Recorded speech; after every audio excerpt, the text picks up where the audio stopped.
You will be able to see how the police approached him in his vehicle over the fake $20 bill.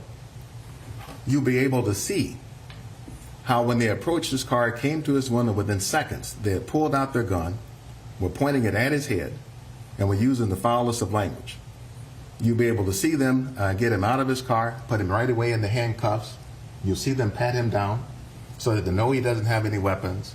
And not only that, you'll be able to hear George Floyd, when he approaches the squad car, saying he is terrified to be put into that squad car. You hear him say, "I think I'm going to die if they put me in there. I think I'll die if I'm put in that squad car." He was terrified. You'll hear him talk about that. He says he was claustrophobic. And then he asked to count himself. "Let me count my way into the squad car." And he starts trying to count 1, 2, up. They manhandle him, shove him into the car with the handcuffs on, and you'll see how he freaks out from that. You hear him saying, "I can't breathe," in the back of the squad car, and we will show you in the back of the squad car where Mr. Chauvin at one point had his hands around Mr. Floyd's neck in the squad car, and another, his arm and elbow around his neck with Mr. Floyd's head here, when they were pulling him out of the squad car, putting him on the ground in the prone position, and when the 9 minutes and 29 seconds begins. But you're also going to learn, ladies and gentlemen, at the time they put Mr. Floyd on the ground that way, there were 5 grown men, armed police officers, who were on the scene over a fake $20 bill. There were 5 of them there.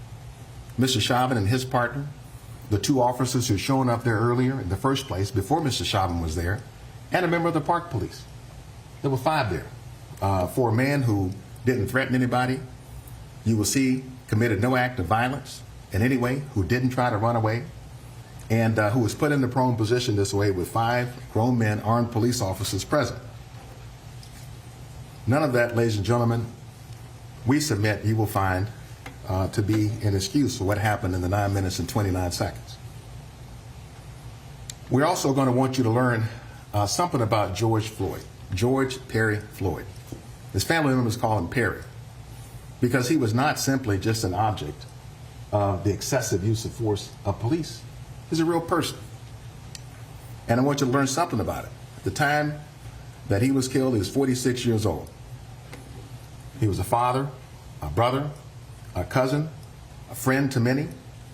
He's originally from Houston, Texas. Even before Houston, he was from my original home state, North Carolina. Fayetteville, North Carolina, before Houston, is where his family was from. He excelled in basketball and football, loved shooting hoops, even to the end, and kept himself fit that way. He moved to Minnesota from Texas for a fresh start. And the rest of this you learn about him. His work as a security guard, that he lost his job when COVID hit. He's a COVID survivor, George Floyd was. And he lost his job as his employer was forced to close given COVID. But the point to all of this is that we want you to know something about who George Floyd was as a person, because he was somebody to a lot of other bodies in the world.